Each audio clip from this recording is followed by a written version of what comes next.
Sir कटवाए जाने दी है, ऐसा काम महान किया। सरहद पर अपने वीरों ने हरदम ही जयगान किया। आओ याद करें सब मिलके कारगिल की शौर्य गाथा। एक साथी और भी था, ऊंचे ऊंचे पर्वत पर वो हर मुश्किल से गुजरे थे। आगे आगे बढ़ने वाले कभी न पीछे हटते थे। ऐसे लड़े वो देश की खातिर, अपना सब कुर्बान किया। एक साथी और भी था, एक साथी और भी था।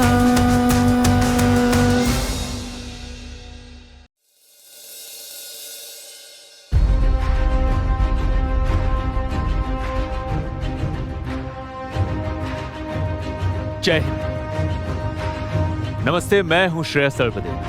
कारगिल की शौर्य गाथा एक साथी और भी था, इस शो में आप सभी का स्वागत करता हूं। साथियों, राम नरेश त्रिपाठी जी की एक बहुत ही सुंदर कविता याद आ रही है। यदि रक्त बूंद भर भी होगा कहीं बदन में, नस एक भी फड़कती होगी समस्त तन में।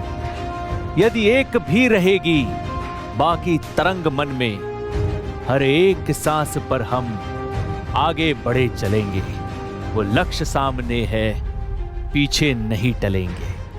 मंजिल बहुत बड़ी है पर शाम ढल रही है। सरिता मुसीबतों की आग उबल रही है। तूफान उठ रहा है, प्रलयाग्नि जल रही है। हम प्राण होम देंगे, हंसते हुए चलेंगे। पीछे नहीं टलेंगे, आगे बढ़े चलेंगे, आगे बढ़े चलेंगे। जो अपनी जान की बाजी लगा देते हैं वे कभी पीछे मुड़कर नहीं देखते। भारतीय सेना के एक और जाबाज सैनिक मेजर सोनम वांगचुक ने भी पीछे मुड़कर नहीं देखा। मेरे साथ है भारतीय सेना के मेजर अखिल प्रताप, जिन्होंने उसी राज्य में यानी जम्मू और कश्मीर में ड्यूटी की है जहां पे कारगिल है। आइए आमंत्रित करते हैं मेजर अखिल प्रताप को। आइए मेजर, स्वागत है आपका फिर एक बार। Thank you. ये क्या लेके आए आप? This is the regimental cap. अच्छा, द आसाम रेजिमेंट। या इसी की कहानी आज हम सुनने वाले हैं। और इसी रेजिमेंट की कहानी हम सुन जी।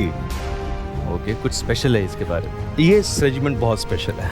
Lovely lovely, please take this. Thanks.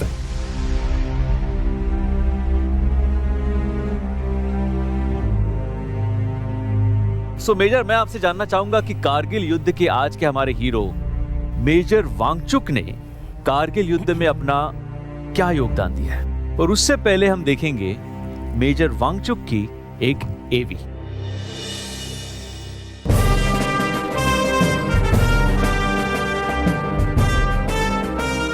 Mahavir चक्र से सुसज्जित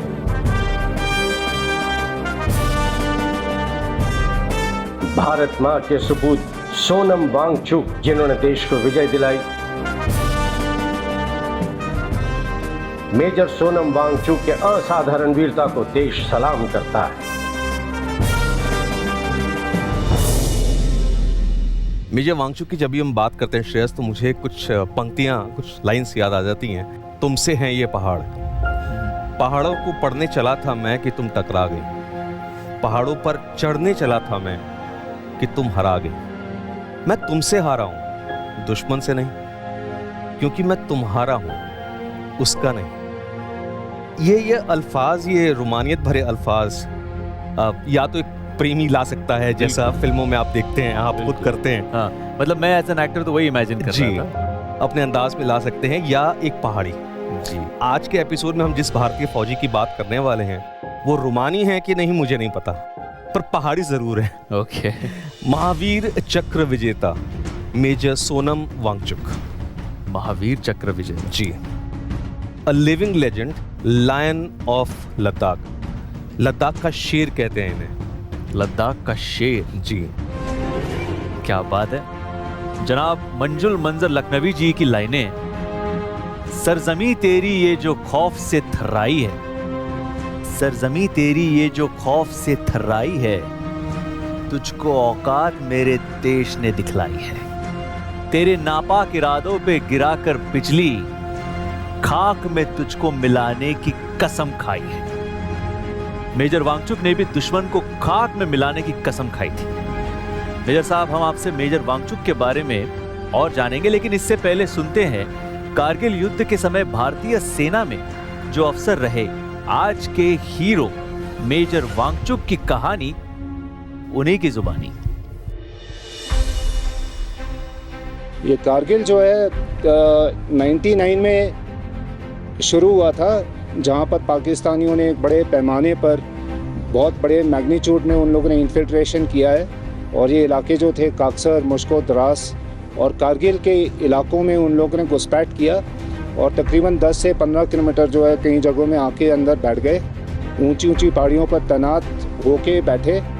और उस समय जब हमारा हरकत हुआ, क्योंकि इंडियन आर्मी का तकरीबन अप्रैल के महीने में पहला पेट्रोल गया, क्योंकि उस समय उनको खबर मिली और पता चला कुछ हरकत हो रहा है, तो उसको जांचने के लिए पेट्रोल भेजा गया। और उसके बाद मेरा जो मूवमेंट हुआ है, हमारे ट्रूप्स लद्दाख स्काउट्स का इंडक्शन जो है वो कहीं मई में हुआ है। और जब हमारे ट्रूप्स अंदर गए, मेरी कंपनी अंदर गई ऑपरेशन के लिए, उस समय तकरीबन 80% लद्दाख स्काउट्स के ट्रूप्स का मूवमेंट हो चुका था। उस समय लद्दाख स्काउट्स के 2 हमारे विंग हुआ करते थे, इंडस विंग और के विंग। तो दोनों में से 80% जितना उनका ट्रूप्स का मूवमेंट ऑलरेडी हो चुका था। मेजर वांगचुक ने देश के लिए जो वीरता दिखाई है, उसके लिए उन्हें महावीर चक्र से सम्मानित किया गया। आप हमें ऑपरेशन विजय के समय भारतीय सेना की तरफ से मेजर वांगचुक की रेजिमेंट और स्नो टाइगर्स के बारे में बताइए प्लीज। देखिए, ये उसी तगड़ी रेजिमेंट के अफसर हैं जिस रेजिमेंट से मेरा भी एक समय नाता रहा था। अच्छा। जो रेजिमेंट सिर्फ 2 लफ्ज से जीती है, 2 ही लफ्ज जानती है, कहती है और 2 ही सिखाती है। तगड़ा रहो, तगड़ा रहो, तगड़ा रहो, तगड़ा रहो, तगड़ा रहो। असम रेजिमेंट। और असम रेजिमेंट से याद आया है बदलू राम। तो बदलू राम का किस्सा सुना है आपने? नहीं, आप बताएंगे? बदलू राम जी, बदलू राम। हाँ। अगर असम रेजिमेंट के जवानों के अंदाज में कहूं तो कुछ यूं होगा कि बदलू राम का बटन जमीन का नीचे है। बदलू राम का बटन जमीन का नीचे है। जी। अच्छा।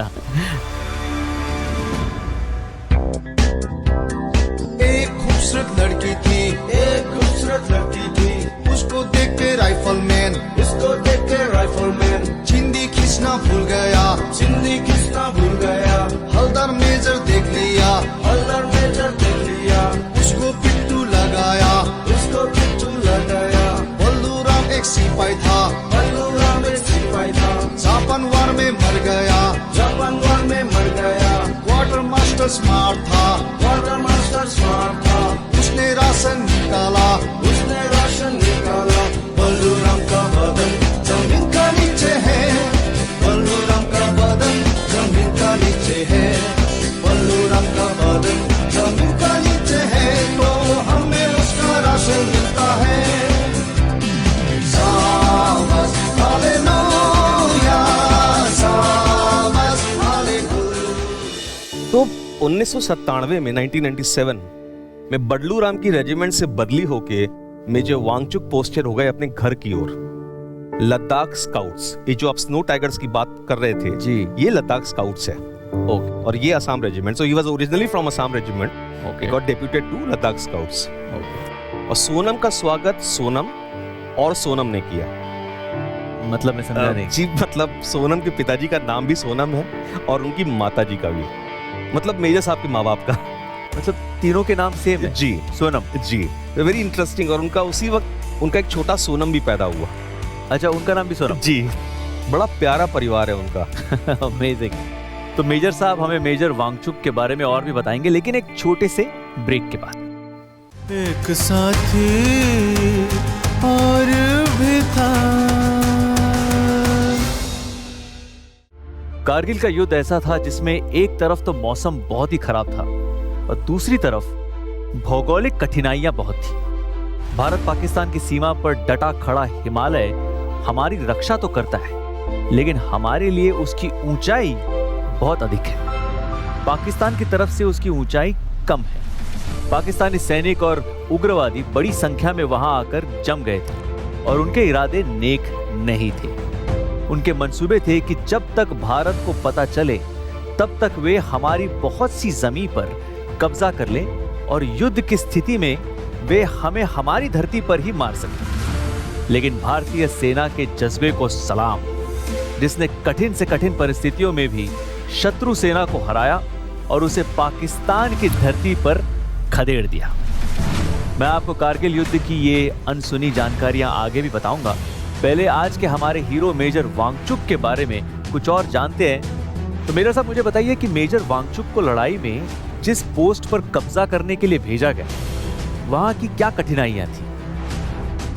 ये बात 26 मई 1999 की है जी। दुश्मन हमारी जमीन के काफी भीतर पैक कर गया था। उनके नापाक इरादों में से एक था लद्दाख को जम्मू कश्मीर से काट देना। ओहो। उन्होंने शायद लद्दाख की एक कहावत नहीं सुनी थी, आपने सुनी होगी, don't be a gama in the land of lama. Correct, yeah correct. तो इंडियन आर्मी ने कश्मीर के बटालिक क्षेत्र के उस इलाके छोरबतला को किले में तब्दील करना मुनासिब समझा। मिशन था दुश्मन की टोह लेना, to find out the enemy. Search mission, उससे घेरना, उसके घुसपैठ का रास्ता बंद करना और छोरबतला को सुरक्षित करना, जिससे एक तरफ से हम सुनिश्चित होकर कारगिल क्षेत्र के बाकी इलाकों पे सारा दम लगा सके। मिशन नामुमकिन सा होता अगर मेजर वांगचुक, जो खुद एक लद्दाखी हैं, और उनके लद्दाखी सैनिक नहीं होते। भाई साहब, 18,000 फीट की ऊंचाई कोई खाला जी का घर नहीं होता। ये जंगबाज तो वहां जंग जीत के आए थे। 18,000 फीट की ऊंचाई पे एक इंसान अस्थायी तौर पर अपनी याददाश्त खो सकता है, हिमदाह यानी फ्रॉस्ट बाइट का शिकार हो सकता है, फेफड़ों में पानी भर सकता है और हाँ, ऑक्सीजन के अभाव में बस जान चली जा सकती है। बच गए तो जिंदगी भर के लिए अपंग भी हो सकते हैं। ये आप सही कह रहे हैं श्रेयस। अब सोचिए, हम पिछले एपिसोड में बात कर रहे थे 15,000 फीट। जी, ये 18,000। एब्सोल्युटली। और इसके और ज्यादा भी आएगा हमारे कार्यक्रम में बाद में, बट दिस वाज 18,000। आप सोचिए कि ऐसे वातावरण में बदन पे 25 किलो का भार लेकर नीचे से ऊपर चढ़ते हुए युद्ध करना पड़े तो क्या हो? सुपर हीरो सर, इसीलिए तो हमने पिछले, क्योंकि हीरो नहीं, सुपर हीरो ही कर सकता है। तो मेजर वांगचुक तो ये सब करके लास्ट ईयर, मतलब पिछले साल ही फौज से रिटायर हुए in the rank of colonel. In the rank of colonel, या क्या बात है। हम वतन के नौजवान हैं, हमसे जो टकराएगा वो हमारी ठोकरों से खाक में मिल जाएगा। वक्त के तूफान में बह जाएंगे जुल्मो सितम, आसमां पर ये तिरंगा उम्र भर लहराएगा। शकील बदायूनी जी ने ये तिरंगे की शान में जो कहा है, उसके लिए इस युद्ध में मेजर वांगचुक ने अपनी जान की कोई परवाह नहीं की और इतना कठिन मिशन पूरा किया। मेजर साहब, प्लीज हमें डिटेल में बताइए कि ये ऑपरेशन क्या था। जी, 29 मई 1999 का दिन था। सुबह तकरीबन 11 बजे होंगे। मेजर वांगचुक तकरीबन 30 जवान और जूनियर अफसरान को लेके अपने मिशन पे निकल पड़े। हैंडनब्रुक नाम की एक जगह है, जहां पर उनका एक दस्ता पहले से ही दुश्मन से घिरा पड़ा था। मेजर साहब को खबर थी कि उस दस्ते पे गोलीबारी हो रही है, लेकिन कहां से, ये उस दस्ते के जवानों को भी समझ में नहीं आ रहा था। गोलीबारी कहां से हो रही है समझ में नहीं आ रहा। जी, because we didn't have any information. The terrain was such you will not be able to guess from where it is coming or even be able to understand even going over there. बाप रे। Right? So दुश्मन को वैसे भी छुपकर वार करने में महारत हासिल थी। और उसके अलावा ये उनको पता चला कि शायद किसी तरह का रोड का या कोई स्ट्रक्चर बन रहा है चोरबाटला की तरफ, जिससे लोगों को शायद मतलब ये लगा कि पाकिस्तान जो है उसको अपना एक उनका बहुत ही इम्पोर्टेंट मारपुला करके टैक्टिकली इम्पोर्टेंट और एक कम्युनिकेशन नेटवर्क है वहाँ पे, तो उसको जोड़ने से चोरबाटला में वहाँ से ट्रूप का मूवमेंट जो है बड़ी तेज़ी से हो सकता था। और बड़े तादाद में हो सकता था। तो that made our task more difficult, you know. Oh my god. Yeah so 2 घंटे की सख्त चढ़ाई के बाद यकायक उन पर फायरिंग शुरू हो गई और 45 मिनट तकरीबन 1 आवर और सो तक गोलियां आती रहीं, बाएं से दाएं से ऊपर से। और मेजर सोनम वांगचुक समझ गए कि उन पर घात लग चुकी है। घात मीन्स एम्बुश। कारण क्या था? दुश्मन सफेद आवरण में था अच्छा, और इसीलिए वातावरण में घुल गया था। वो तो स्नो में Absolutely. सफेद कपड़ों में। एब्सोल्युटली। और उसमें और बर्फ में कोई फर्क नहीं लग रहा था। बिल्कुल। और लेकिन लद्दाख स्काउट्स के बहादुरों को यह पहनावा मिल नहीं पाया था, तो उनकी फौजी वर्दियां बर्फ में साफ नजर आ रही थी। ओह, तो एक जवान घायल हो गया और एक खत्म हो गया था। उनका रेडियो सेट बर्फीले मौसम में बेकार हो चुका था और उनका मिशन खटाई में पड़ता हुआ नजर आ रहा था। मेजर ने अपने ऊपर मंडराती मौत को परे रखा और पहले एक जवान को आदेश देके नीचे रवाना किया, जिससे पीछे आती टुकड़ी सावधान हो जाए और वे लोग योजना बदल के दूसरे रास्ते से दुश्मन को घेरे। और टुकड़ी ने मेजर साहब के हुक्म की तामील की। और इसी बीच गोलियों के बीच मेजर साहब अपने जवानों समेत आगे बढ़ते रहे। हैंडनब्रुक पहुंचे तो उनको देख उस दस्ते में हिम्मत आई और दूसरी ओर जो टुकड़ी पीछे थी वे तरतीबवार रास्ता बदल के दुश्मन के दाहिने तरफ पहुंच गए और चोटी पे काबिज हो गए। ओके, ये पहली जीत थी क्योंकि अब उनको दुश्मन साफ नजर आ रहा था। अब दुश्मन नजर आ रहा था। वाकई मुझे लग रहा है कि ये मिशन बहुत ही मुश्किल था। बहुत रोमांचक है ये वाकया। निश्चित ही हमारे दर्शक दिल थाम कर इसे सुन रहे होंगे। मेजर, आगे बताइए प्लीज। देखिए, हमारे पड़ोसी उसी पहाड़ पे चढ़ने की फिराक में थे और टुकड़ी ने खामोशी ओढ़ ली और दुश्मन को गलती करने दी। और जैसे ही वे हमारी लाइट मशीन गन की कारगर रेंज में दाखिल हुए, गन बोल उठी। 3 मार गिराए और बाकी भाग खड़े हुए। और 31 मई 1999 को मेजर वांगचुक अपने दस्ते के संग मिशन पर कायम रहे। सावधानी से बढ़ते बढ़ते, ऊपर चढ़ते चढ़ते, रास्ता बदलते, छुपाते छुपते उन्होंने खुद को दुश्मन के नजदीक पाया। फर्क यह था कि अब वो चोटियों के ऊपर थे और दुश्मन नीचे था। या तो हमला खोलने से पहले जब हथियार जांचे गए, एक और ट्विस्ट आ गया कि जब पता पड़ा कि एकमात्र लाइट मशीन गन वो जाम हो चुकी थी और जाम हो चुकी थी। जी जाम हो गई थी और उससे ज्यादा ताकतवर हथियार उनके पास था नहीं। बिकॉज यू नो आप उतना भारी सामान लेके उतने ऊपर जा भी नहीं सकते, राइट? तो इट वाज द सबसे भारी वजनदार वेपन वही था उनके पास। तो ना आर्टिलरी का सहारा था, मतलब ना तोपों का सहारा था, और ना संचार माध्यम, मतलब कोई रेडियो कम्युनिकेशन नहीं था, जैसे मैंने पहले बताया कि वो बर्फ में चुका था। जी। पर ऐसे नाजुक मौकों पर ही तो पता पड़ता है कि भारतीय सेना का ऑफिसर क्यों होता है। मेजर सोनम वांगचुक ने स्टोव जलवाया, गन को गर्म करवाया और इसी बीच चट्टाने लुढ़काते रहे जिससे दुश्मन काबू में रहे। और गन तैयार होते ही तेजी से चली और एक गूंज उठी, लद्दाख स्काउट्स की रण हुंकार, की सो लार गेलो, की सो लागेलो। This is in Ladakhi. This is the war cry of that regiment which went to battle. Okay 13-14 दुश्मन में से सिर्फ 3-4 बचे ओके और दुश्मन खेमे में खलबली मच गई। इस कार्रवाई के बाद 50 से 60 का दुश्मन दस्ता, which is huge, दुम दबाकर भाग खड़ा हुआ। उन्हें जरा सा इल्म नहीं था कि उन्होंने शेरों को उन्हीं के जंगलों में ललकार दिया है। बिल्कुल। लद्दाख स्काउट्स को बाय द वे जो आपने पहले बताया था श्रेयस, हाँ। इंग्लिश में स्नो टाइगर्स कहते हैं। हाँ। और इस बार इन बर्फ के बागों के साथ एक शेर भी था, द लायन ऑफ लद्दाख। छोरबतला को इस जामाज अफसर ने किले में तब्दील कर दिया और ऑफिशियली ये फतेह कारगिल युद्ध की पहली फतेह थी। Mission over. वाह मेजर साहब, आपने अभी जो कुछ बताया उसी की एक छोटी सी एवी है, चलिए देख लीजिए।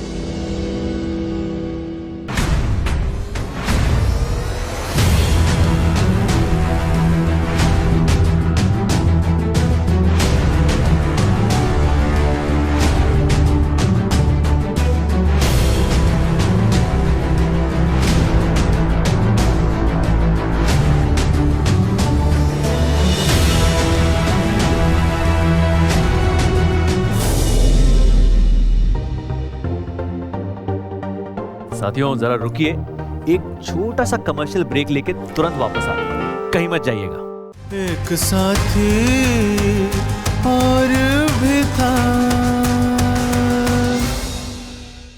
राष्ट्र कवि सोहनलाल द्विवेदी जी की एक कविता है, बढ़े चलो बढ़े चलो, न हाथ एक शस्त्र हो, न हाथ एक अस्त्र हो, न अन्न वीर वस्त्र हो, हटो नहीं डरो नहीं, बढ़े चलो बढ़े चलो, रहे समक्ष हिम शिखर, तुम्हारा प्रण उठे निखर, भले ही जाए जन बिखर, रुको नहीं झुको नहीं, बढ़े चलो बढ़े चलो, गगन उगलता आग हो, छिड़ा मरण का राग हो, लहू का अपने फाग हो, अड़ो वहीं गड़ो वहीं, बढ़े चलो बढ़े चलो, अशेष रक्त तोल दो, स्वतंत्रता का मोल दो, कड़ी युगों की खोल दो, डरो नहीं मरो नहीं, बढ़े चलो बढ़े चलो। मेजर वांगचुक ने इस युद्ध में महान शौर्य का परिचय दिया और भारतीय सेना को विजय दिलाई। ऐसे वीर संसार में बिरले ही होते हैं। अत्यंत कठिन और असंभव हालात में उन्होंने अपनी जान की चिंता न करते हुए उस मिशन को पूरा करके चौकी पर जीत पाकर भारतीय सेना का मनोबल बढ़ाया और साहस की मिसाल बन गए। मेजर साहब, हमें बताइए कि इस युद्ध के बाद क्या हुआ? इस अभूतपूर्व दिलेरी और जीत के फलस्वरूप लद्दाख स्काउट्स को सेना की एक रेजिमेंट का दर्जा प्रदान किया गया। अच्छा। और मेजर सोनम वांगचुक को महावीर चक्र से सम्मानित किया गया। ये कारगिल युद्ध का प्रथम वीरता पुरस्कार था। आसाम रेजिमेंट इस हिंदुस्तान को अपने 2 शब्दों में ही समझाती, इस जीत को और इस वीरता पुरस्कार को। तगड़ा रहो, तगड़ा रहो, तगड़ा रहो। आप लोग समझे?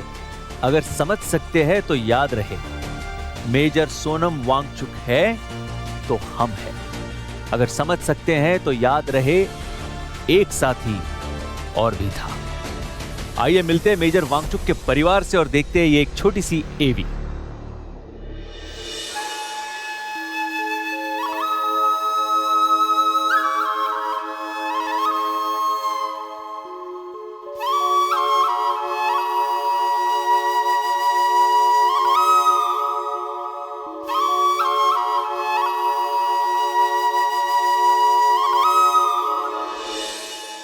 मेजर साहब, आज आपने हमें मेजर वांगचुक के अद्भुत शौर्य की कहानी बताई। ऑपरेशन विजय की सफलता हुई क्योंकि उसमें मेजर वांगचुक जैसे साहसी और बुद्धिमान अधिकारी जी जान से जुटे थे। मेजर वांगचुक ने दिखा दिया कि सेना का काम है प्रयाण करना और शत्रु की छाती पर चढ़कर उसका सिर कलम कर देना। मेजर वांगचुक यहीं रुक नहीं गए, वे सेना में सर्विस करते रहे और कर्नल के पद से सेवानिवृत्त हुए। आइए दर्शकों, आपको बता दूं कि अगले एपिसोड में हम आपके लिए लेकर आएंगे कारगिल युद्ध के एक और योद्धा कैप्टन अमोल कालिया की कहानी, जिन्होंने कारगिल युद्ध में सर्वोच्च बलिदान देकर देश की रक्षा की। जय हिंद।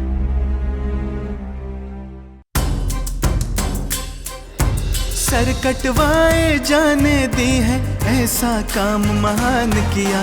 सरहद पर अपने वीरों ने हरदम ही जयगान किया। आओ याद करें सब मिलके कारगिल की शौर्य गाथा। एक साथी और भी था। ऊंचे ऊंचे पर्वत पर वो हर मुश्किल से गुजरे थे।